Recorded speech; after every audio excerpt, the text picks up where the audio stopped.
Muy buenas noches a todos. Hoy es un día después de que se publicara la declaración de la Congregación del Dicasterio para la Doctrina de la Fe, titulado Fiducia Supplicans, sobre las bendiciones, aunque lo que evidentemente más ha interesado es la posibilidad de bendecir a personas en situaciones irregulares. Bien. Bueno, lo primero de todo, ayer grabé un vídeo de emergencia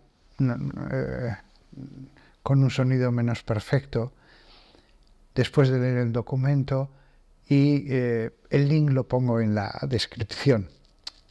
Lo digo porque creo que en ese vídeo está dicho lo esencial sobre el documento y ahora me voy a fijar más en aspectos colaterales respecto al documento. Y es que preveo una verdadera guerra civil.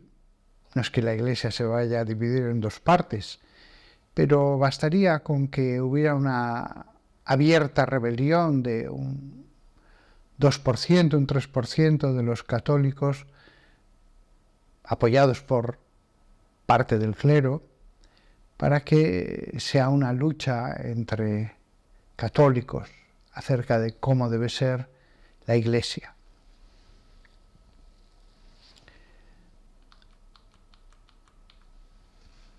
El documento hay tres elementos esenciales.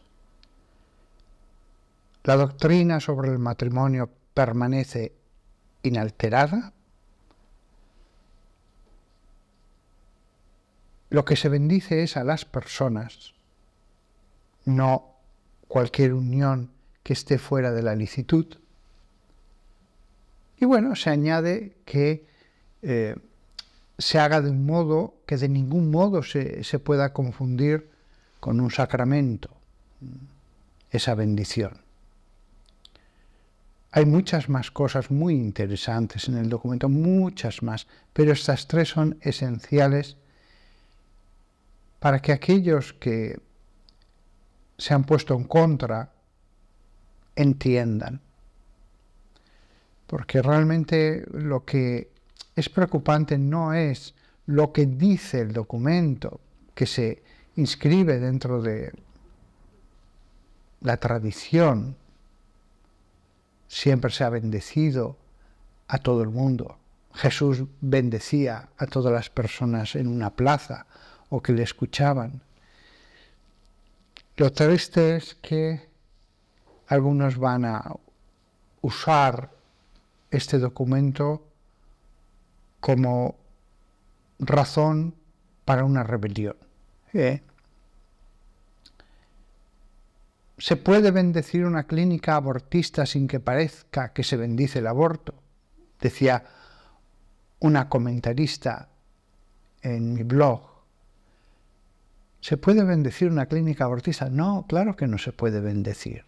Ni el documento dice que se pueda bendecir una clínica abortista, ni un templo satánico, ni la sede del Partido Comunista, ni... Por supuesto que no. Por supuesto que no. Pero sí que se puede bendecir a una persona o a dos personas que vienen pidiendo una oración sobre ellas. No me voy a centrar tanto en analizar el documento porque me he dado cuenta de qué impermeables se han vuelto algunas personas. No importa los argumentos que les des, no importa que les digas, leed el texto del documento, el texto de la declaración. Se han vuelto impermeables, no escuchan. Los argumentos van a rebotar. Me decía un sacerdote con el que hablaba, un sacerdote cuyo criterio valoro totalmente y cuyo consejo y consideraciones las estimo sobremanera, me decía, no te centres en los argumentos. El amor es lo que nos salva. El amor es lo que nos salva. Yo a esas personas que actúan con esa agresividad contra mí mismo, contra el Papa no digamos, y cardenales y el Vaticano, ¿de qué te sirve tener toda la doctrina del mundo si no tienes amor? La doctrina, el camino, la verdad, están para que tú ames a Dios y al prójimo. Es en el amor donde te salvas, te santificas, te transformas, cambias en una nueva persona y podrá actuar en ti la gracia. No es el conocimiento de los dogmas. Conozco muy bien los dogmas, conozco muy bien la patrística, conozco muy bien libros de moral. Perfecto, pero no te van a salvar los libros de moral. El amor es lo que ha traído Jesucristo. Es verdad que también una doctrina, es verdad, pero la doctrina es un medio. La doctrina es un medio. El amor es el fin. El amor a Dios y al prójimo. El amor que genera las virtudes. Por favor, que mucha gente a lo largo de la historia de la humanidad se ha salvado sin la doctrina cristiana. Se han salvado sin la doctrina cristiana. Por eso, si no tienes amor, si insultas, si haces unos comentarios absolutamente indignos de un cristiano contra un sacerdote, o contra el Papa, o contra el cardenal del dicasterio, entiéndelo. No es que algo muy importante está mal en ti, es que está mal lo más importante, lo más importante. El documento solo habla de a quién se puede bendecir, personas. No se cambia la doctrina sobre el matrimonio. No se bendice ninguna unión ilícita. Voy a poner un caso extremo, porque el documento dice en un momento dado, cuando pidan la bendición, el sacerdote no se ponga a juzgar, no se ponga a ver cuál es su estado, no se ponga a indagar toda su vida para ver si puede orar un momento por ella, si puede pedir a Dios que le ayude de algún modo, la proteja, la ilumine. Y voy a poner un caso impactante que me ocurrió a mí. Después de cenar, tenía un juez con el que salía a pasear por las noches, 1:30. Un juez que caminaba a paso ligero, quería hacer ejercicio y que resistía el frío como nadie. Madre mía, qué hombre tan caluroso. No importaba que hiciera 4 y 5 grados bajo cero, que él decía que estaba perfecto y lo comprobaba. Bueno, después de aquel largo paseo una noche, yo volvía ya a mi casa a dormir y pasé enfrente de un pub. Todo estaba desierto, ya eran las 11 de la noche, todo estaba desierto, pero había en ese día de diario un chico y una chica que habían salido a fumar fuera del pub. Cuando pasé, el chico me dijo, ¿es usted el padre Fortea? Dije, sí, siempre trato de pararme y hablar un poco con los jóvenes que me paran, aunque algunos me insulten, trato de pararme y hablar con ellos un poco. Siempre se quedan un poco sorprendidos si te han insultado y te paras amablemente. ¿eh?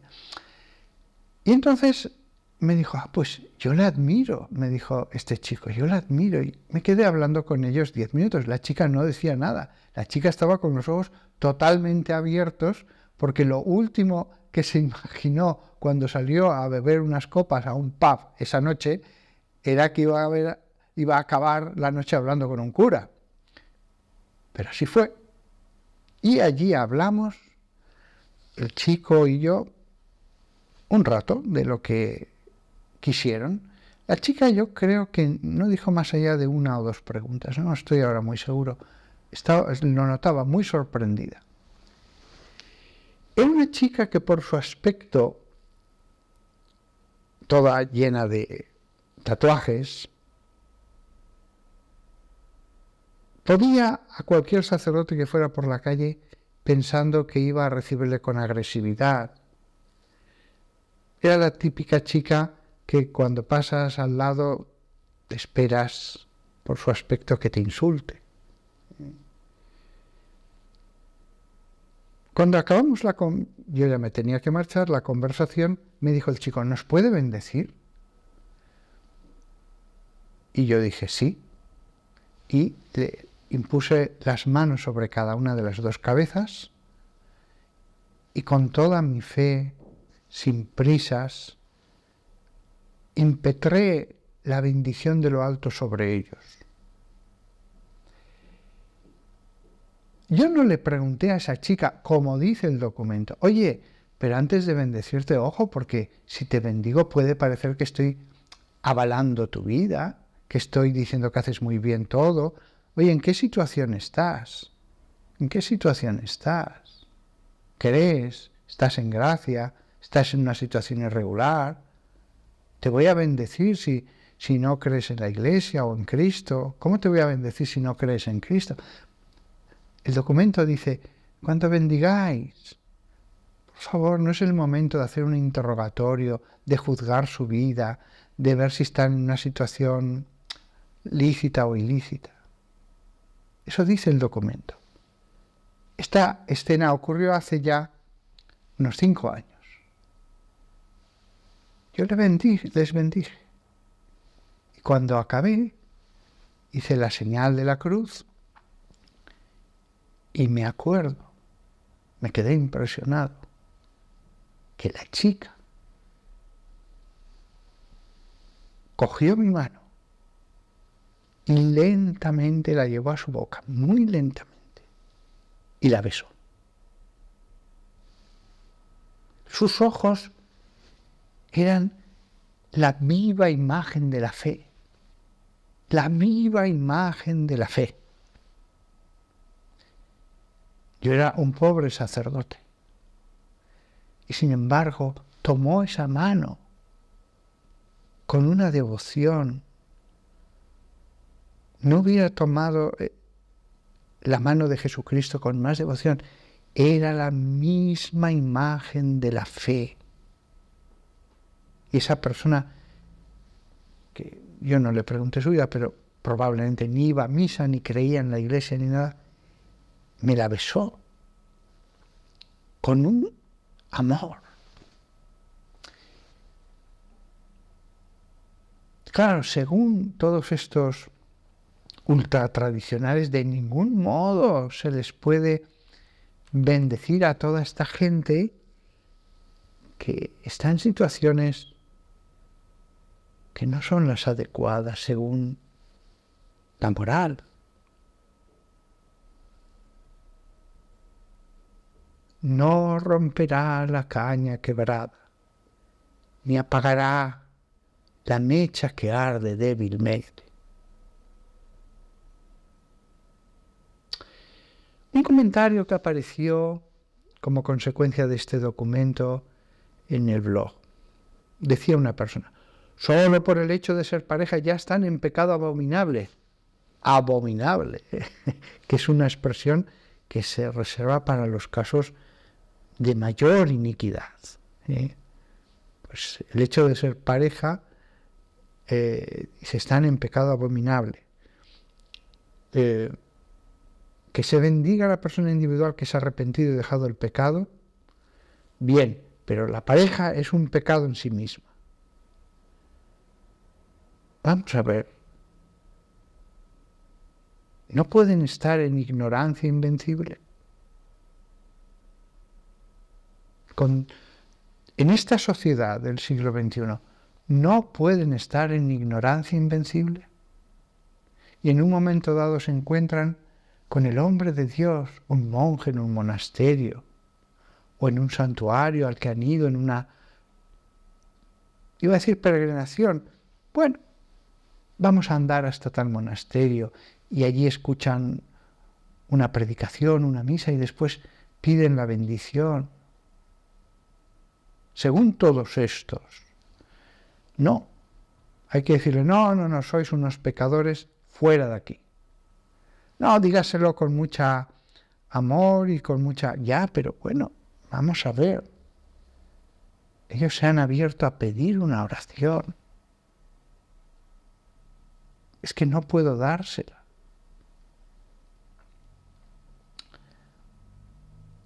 Otro comentarista, sin embargo, le decía a estas personas, la bendición no es el sacramento de la penitencia. La próxima vez que vayas a misa, fíjate que al final nos bendicen a todos, confesados o no, arrepentidos o no, incluso católicos o no. Y dice él, típico en los funerales. Claro que sí, tienes toda la razón, toda la razón. Decía una señora también en un comentario, qué horror lo que opina usted, padre, yo. Envuelve excremento en bolsitas de chocolate. Bueno, esta señora no sé cuánto apostolado habrá hecho, no sé cuántos pecadores habrán hablado con ella, pero cuando leí el documento no vi nada errado, nada malo, nada que Dios condene. Es que vienen en pareja, Bueno, es lógico, si son pareja y han hecho una peregrinación, el Camino de Santiago, lo que sea, es lógico que vengan en pareja. No tendría sentido decir, no, primero a ti y después al otro. No. Voy a bendeciros. No les estoy casando. Estoy bendiciendo a dos personas. El documento lo dice claramente. No se está dando por buena ese tipo de uniones. Incluso las personas no católicas pueden entender que en la Iglesia Católica tengan sus normas morales.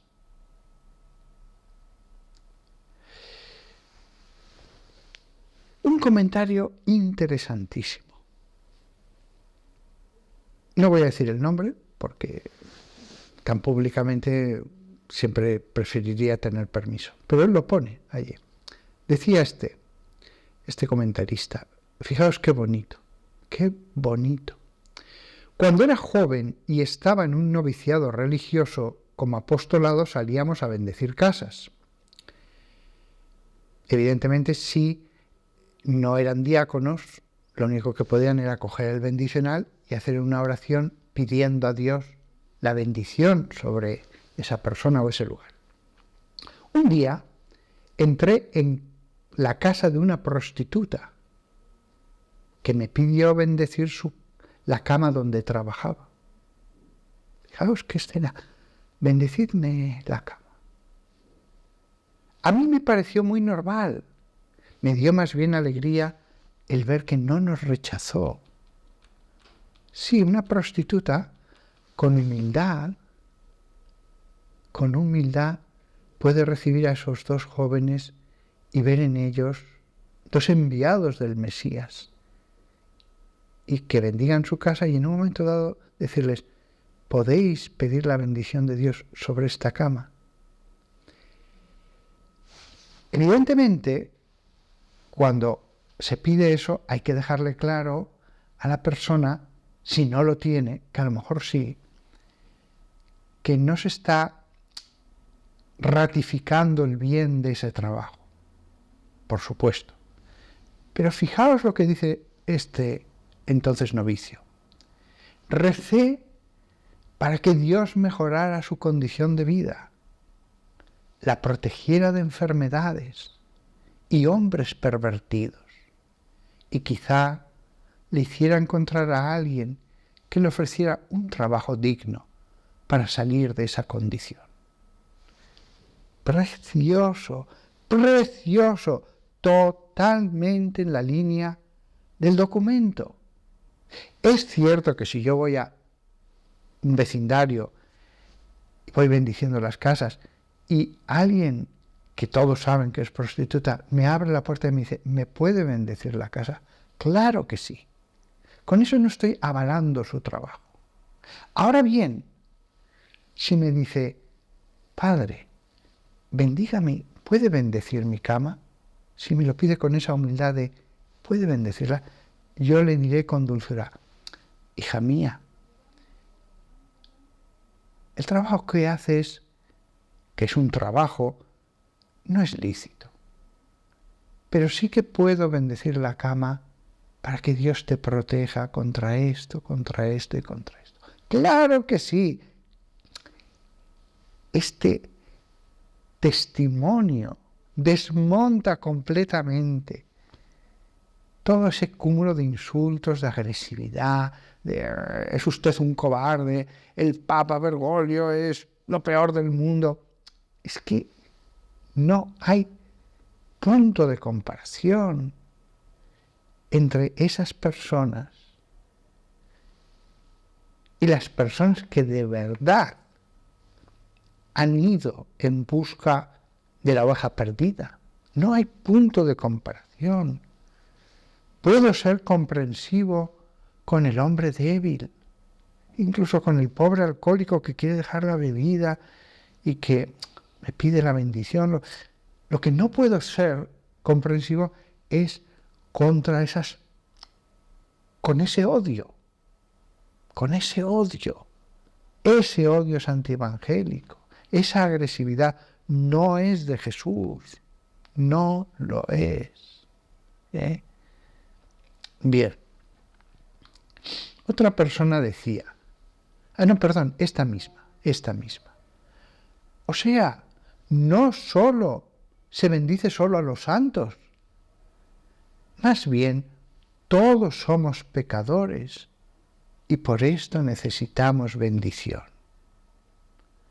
Y acababa diciendo a los otros comentaristas que habían sido tan duros, ¿qué es lo que no estoy entendiendo? Él había leído el documento y decía, ¿qué es lo que no estoy entendiendo? ¿Qué les produce escándalo? Bueno, y acababa con esta frase. El documento dice claramente que la doctrina sobre el matrimonio no cambia. No entiendo que no entiende. Vamos a ver. Ahora hablo yo, no ese comentarista. El pueblo santo, el nuevo pueblo elegido, se congrega en torno al Evangelio. El Evangelio contiene una doctrina. Detrás de esos hechos, de esas parábolas, de tantas enseñanzas, hay una doctrina que está explicitada por los 21 concilios universales.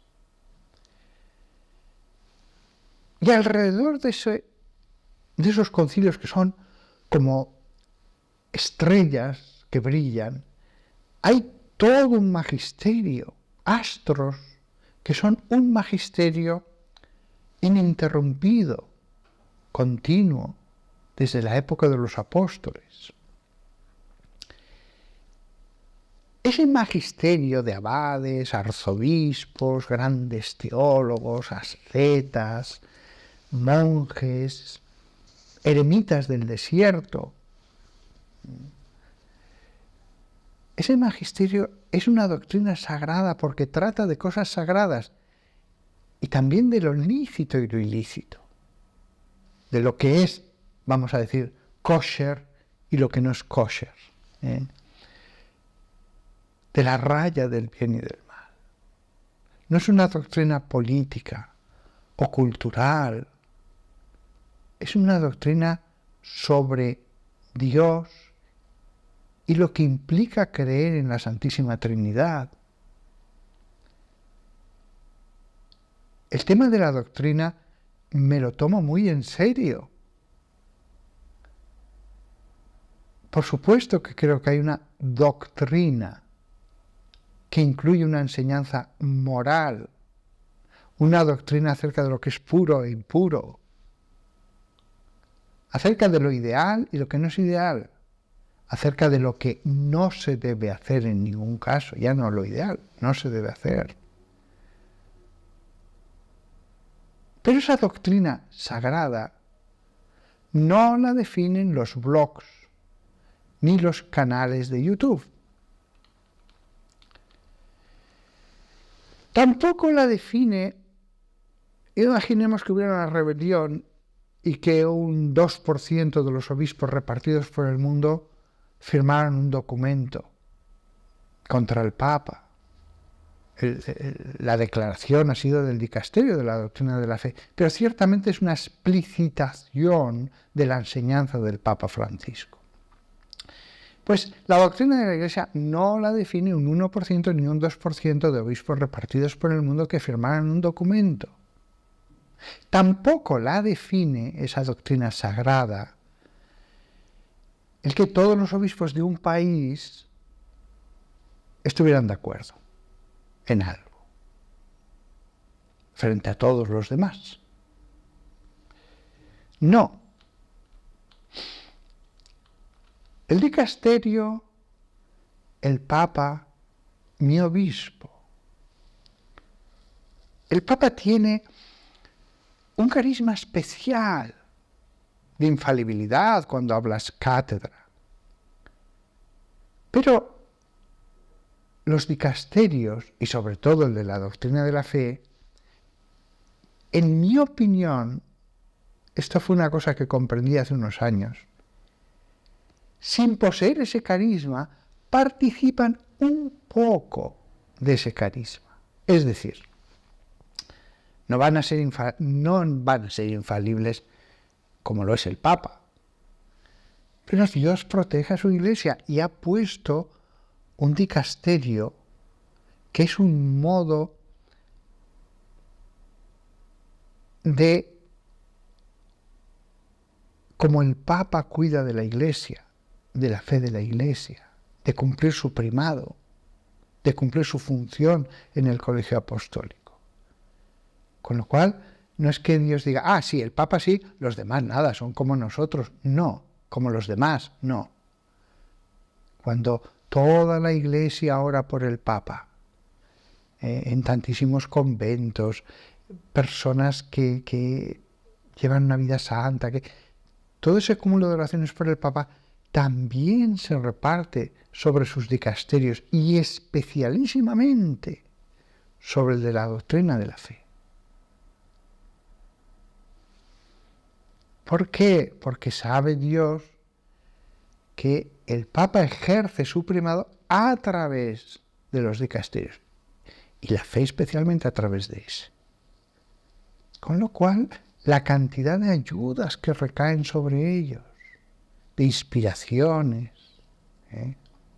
esto no significa que hagan lo que hagan Dios lo soluciona todo. No, se puede trabajar mejor o se puede trabajar peor, pero Dios cuida de su Iglesia y para ello Dios tiene en cuenta la misión única del dicasterio de la doctrina de la fe.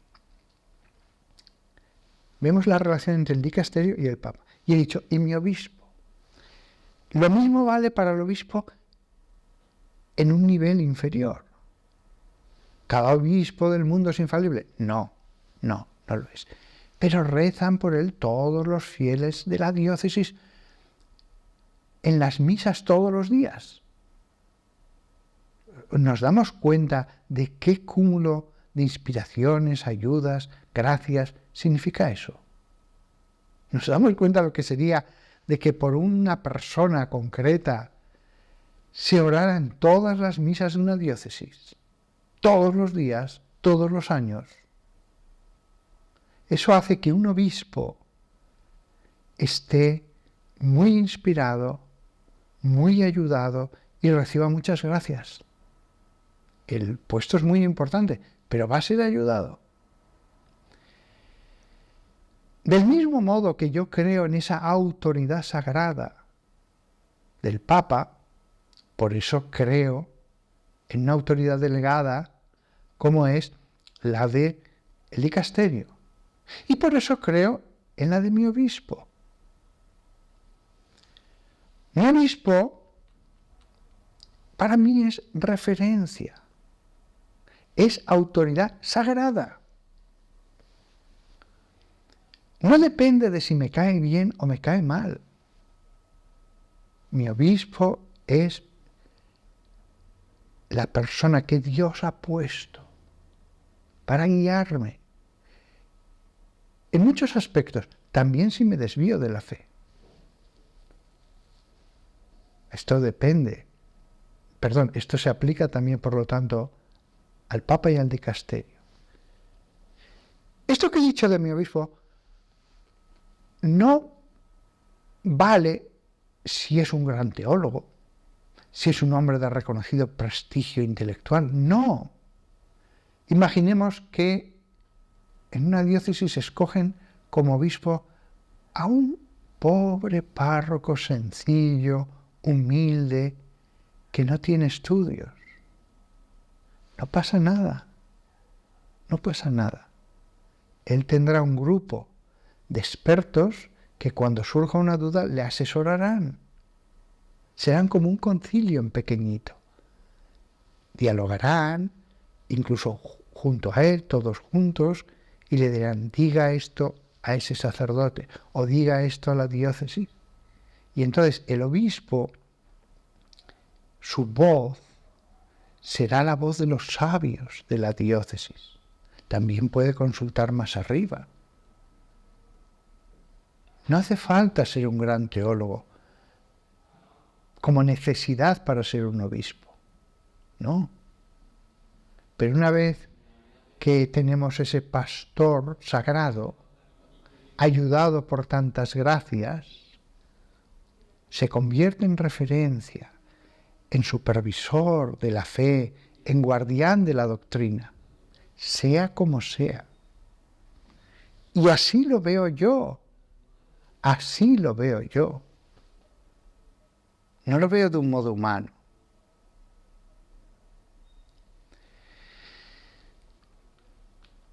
Si el Papa coincide con lo que pienso, dicen muchos, es un buen Papa. Si el Papa no coincide con lo que pienso, no lo escucho. Me meto en mi caparazón de tortuga hasta que pase este invierno papal. Es lo que piensan muchos.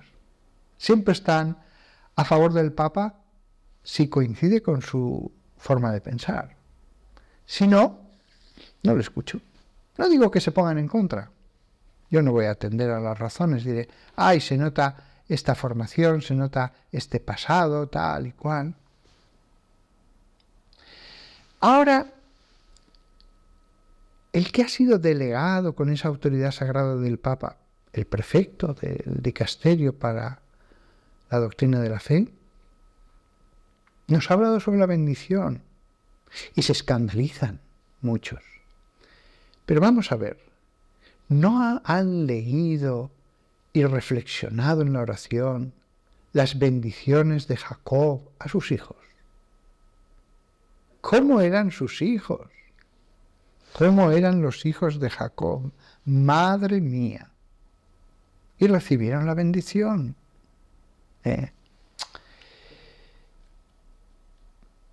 Si os fijáis en esta charla, me he fijado en lo que hay alrededor del documento, a diferencia de la primera. Si queréis ir más a lo que dice el documento, ya os he dicho, en la descripción está el link. Pero es verdad, Hay una doctrina en la Iglesia. Hay que evitar la confusión. Hay que tener en cuenta a los más débiles. Yo soy comprensivo con personas muy tradicionales, muy conservadoras, que tengan dificultades. Soy muy comprensivo. Pero repito lo de antes, no puedo ser comprensivo con el odio, la agresividad, el insulto, la burla sarcástica. Con eso no puedo. Hay muchos que me han dicho, ya, pero Jesús también hizo un látigo con las sogas. ¿Qué te respondo a ti con eso? Escuchaba yo a un joven, bastante ignorante, se ha dicho de paso, y él decía que le había tocado ser como un profeta. Es algo parecido. Hay gente que quiere hacer de Jesús, hay gente que quiere hacer de Jeremías, hay gente que quiere hacer de San Atanasio. Hay una cosa que se dice en el documento a toda esa gente que está diciendo estas cosas. Bueno, se la digo yo. Dice el documento, número 22, como nos enseña Santa Teresa del Niño Jesús, más allá de esta confianza, abre comillas, no hay otro camino por donde podamos ser conducidos al amor que todo lo da. Más allá de esta confianza, no hay otro camino por donde podamos ser conducidos al amor que todo lo da. Con la confianza, el manantial de la gracia desborda en nuestras vidas. La actitud más adecuada es depositar la confianza del corazón fuera de nosotros mismos, en la infinita misericordia de un Dios que ama sin límites. ¿En qué me fijo en esta frase que cité en la primera charla? Depositar la confianza del corazón fuera de nosotros. El hombre soberbio, el hombre que llama a la rebelión, al desprecio al Papa, que se burla del prefecto, que no reconoce a los obispos que no le gustan, pone su confianza en sí mismo, en mi juicio. Yo digo lo que es la doctrina. Algunos me han dicho, bueno, padre, usted lo que pasa es que está en otro bando, como si esto fuera un partido de fútbol. No es que unos estén en un bando y otros no. Yo no pongo mi confianza en mí mismo. Yo deposito la confianza de mi corazón fuera de mí, en mi obispo, en la congregación, en el dicasterio, en el Papa como última autoridad. Alguien me dirá, bueno, ¿y en el Concilio Universal? Sí, pero no podemos reunir un Concilio Universal cada año para resolver dudas, no podemos. Por eso Dios estableció el primado del Papa, porque tenía Dios una visión muy realista de las cosas. No puedo convertirme yo en el criterio, pero yo sí que pongo la confianza de mi corazón fuera de mí, en la Iglesia. Y la Iglesia tiene sus voces autorizadas.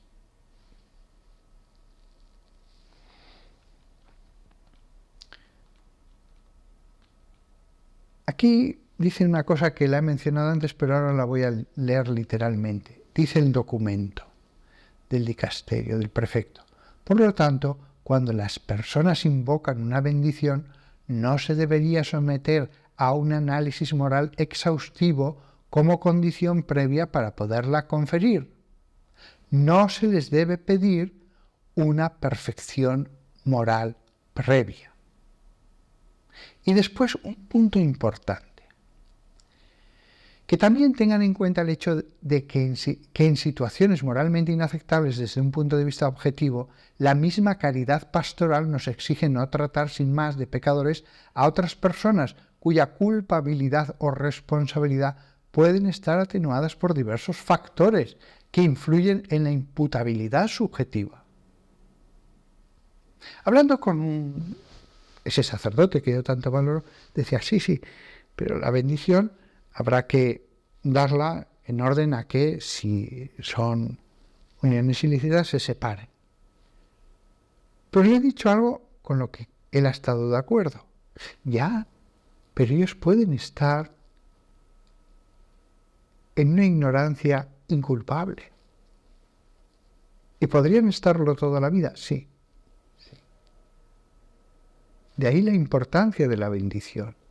De ahí la importancia de que vengan a misa, de que escuchen la palabra de Dios con nosotros. Esa es la importancia de que todos los hijos estén abrazados por una madre, todos.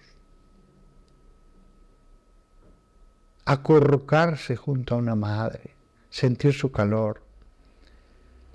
Es que todos somos pecadores. Por favor, de ningún modo estoy relativizando. No estoy diciendo todo da lo mismo. Por supuesto que no.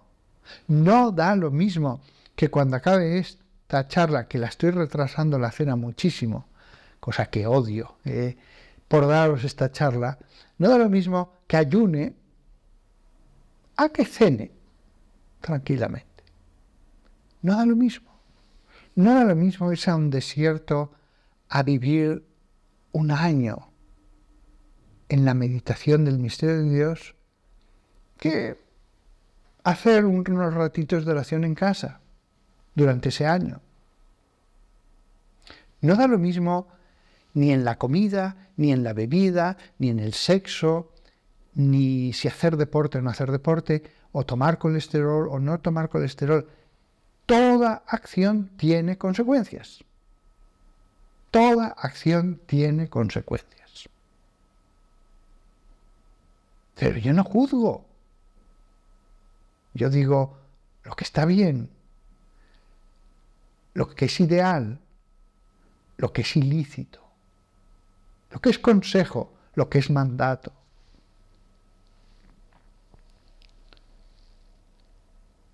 No deberían ofenderse los que no participan de nuestra fe.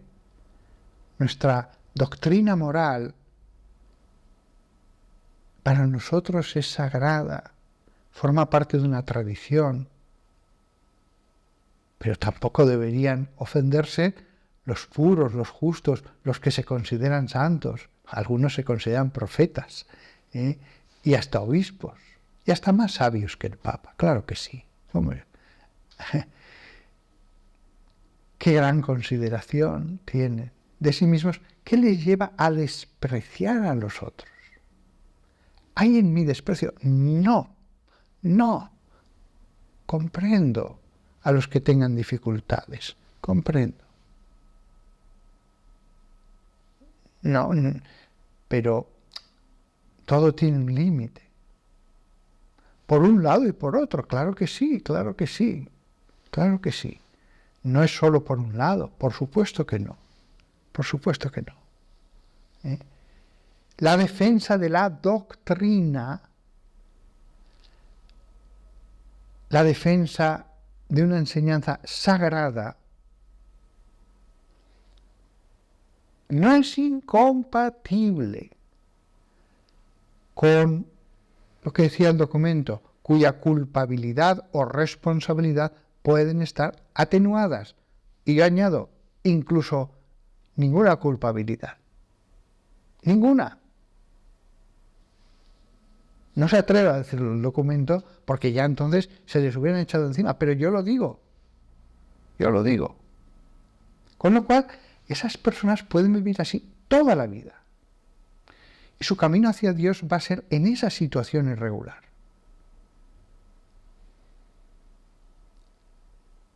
Y por lo tanto, los pastores, ante un desdibujamiento de lo que era antes lo normal en una sociedad cristiana, debemos buscar el bien de las almas en esta situación, no en una situación medieval que ya no existe, de sociedad confesional plenamente cristiana, en que hasta los menos religiosos eran fieles a su mujer hasta el fin de los días, etcétera, etcétera.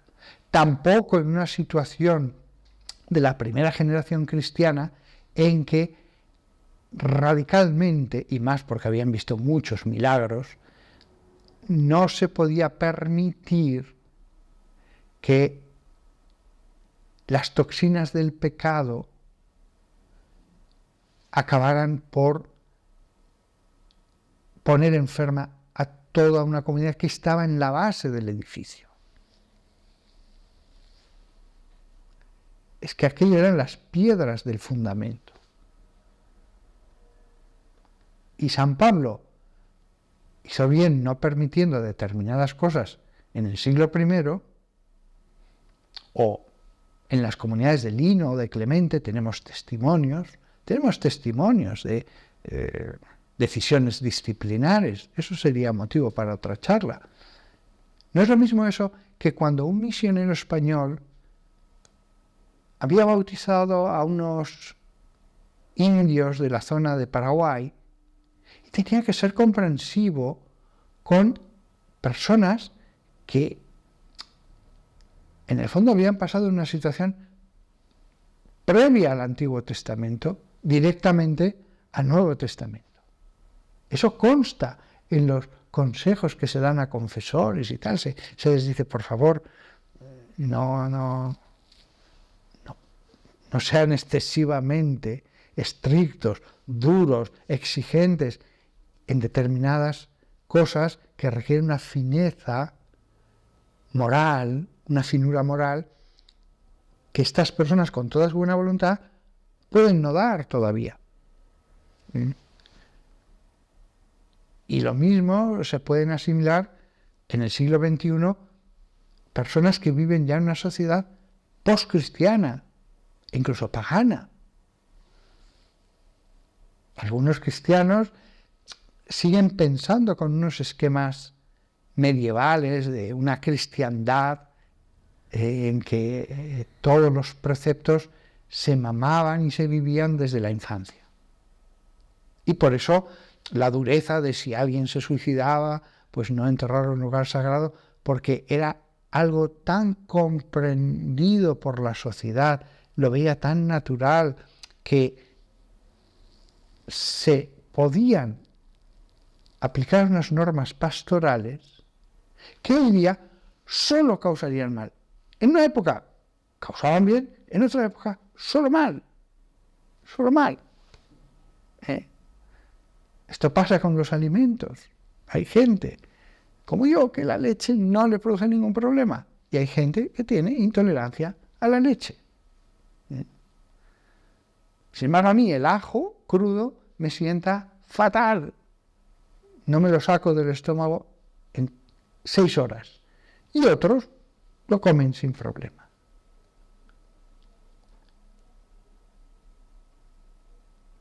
No se puede, por lo tanto, en lo pastoral,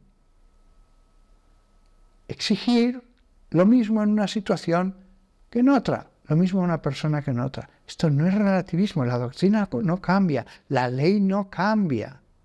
La ley es santa, es perfecta, es expresión de la voluntad de Dios. Pero ese mismo Dios, en su Sagrada Escritura, nos ha mostrado cómo se adaptaba Él el primero a la debilidad de los hombres.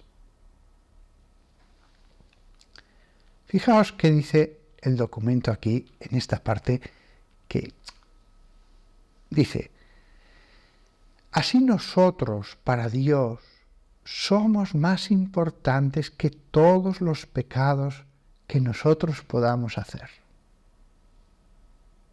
Lo repito, así nosotros para Dios somos más importantes que todos los pecados que nosotros podamos hacer. Porque Él es Padre, es Madre, es amor puro. Él nos ha bendecido para siempre y no dejará nunca de bendecirnos.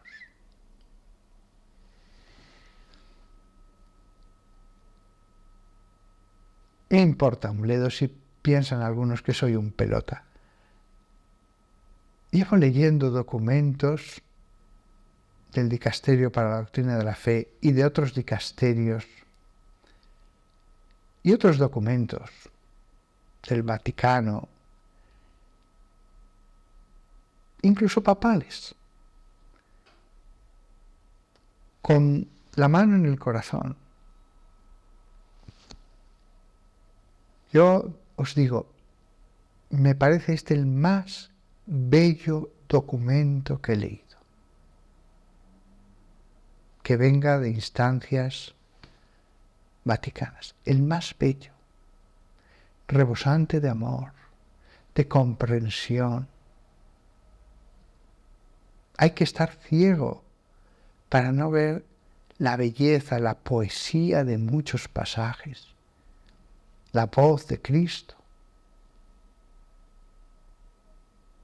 Ya, Padre, pero lo usarán para mal. Bueno, también muchas cosas que dijo Jesús se podían usar para mal, y muchas cosas que dijo San Pablo, y muchas cosas que dice Dios en la Biblia. Es que si todo estamos pensando en que puede ser usado para mal, no abriríamos la boca. Aquí lo que tengo que analizar es el documento, lo que se dice.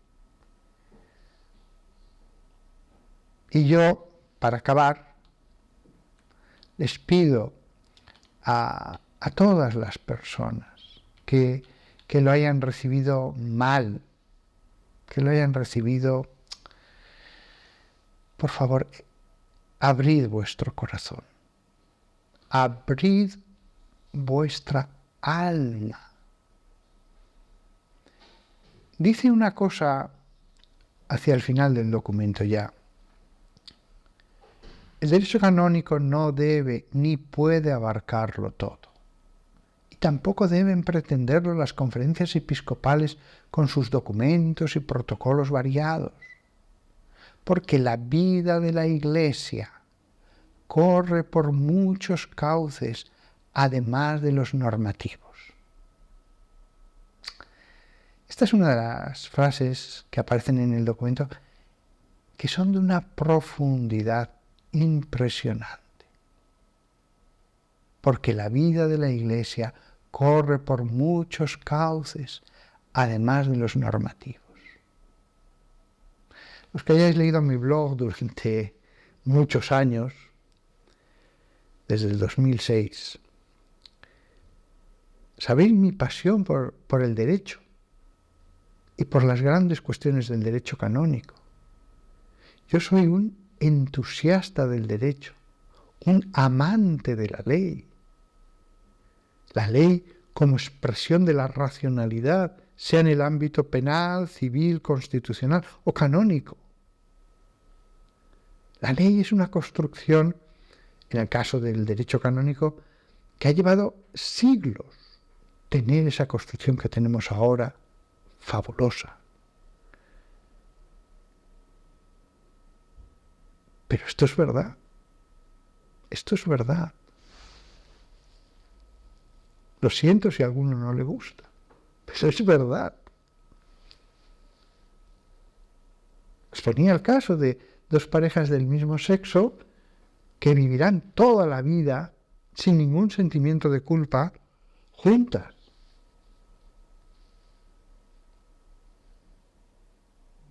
La única opción es exclusión o arrepentimiento.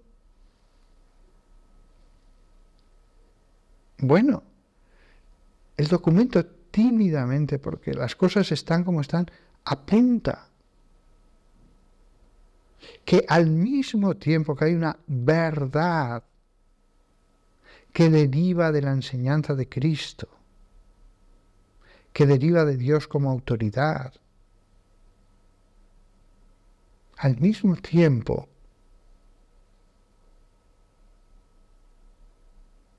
que Dios es el gran proclamador de las líneas que separan el bien y el mal. Al mismo tiempo Dios tiene sus planes para cada persona. o incluso para cada pareja.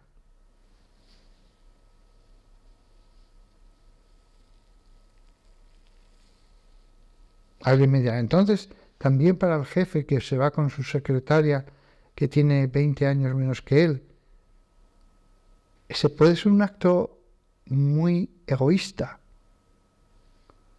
por parte de él y pudiera ser un acto de codicia por parte de ella. Digo, pudiera. Pero hay otros casos en que ciertamente no es así.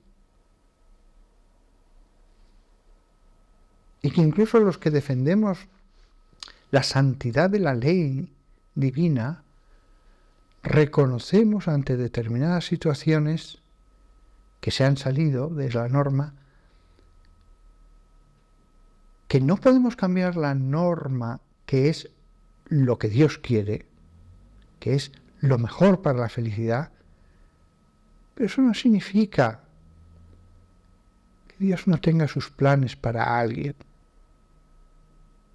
que incluso Dios,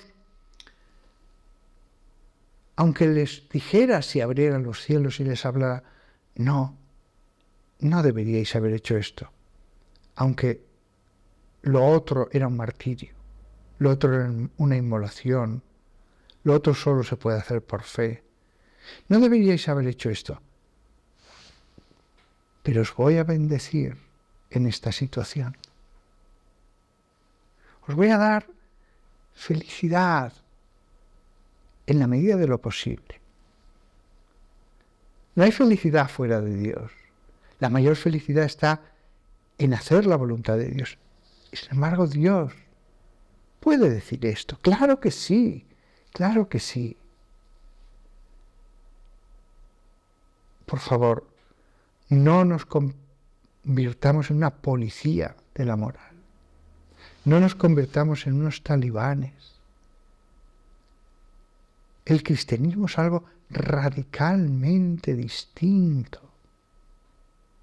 Radicalmente distinto. Y ahora debería hacer todo un elogio de la ley, de la objetividad de la ley, contra el relativismo, pero no hace falta, no estoy hablando para tontos.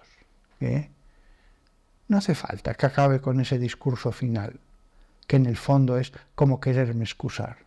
No. Si alguien no lo ha entendido llegando hasta aquí, ya no lo va a entender. Y yo no le juzgo, ni voy a ser duro con él, porque no juzgo. Porque hasta incluso a él entiendo las cargas, las historias personales de cada uno, la influencia que han tenido la escuela de Gilén y de Gamaliel, pues algo parecido en el cristianismo.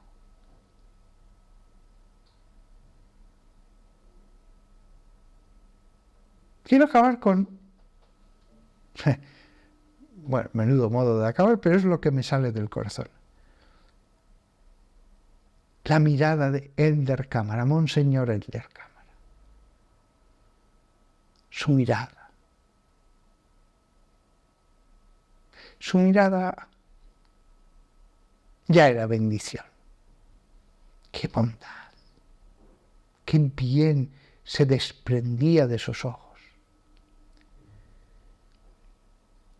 La objetividad de la ley. Hay que mirarla con esos ojos, con ese gesto. Y no con el rostro de un inquisidor. Hasta pronto a todos. Adiós.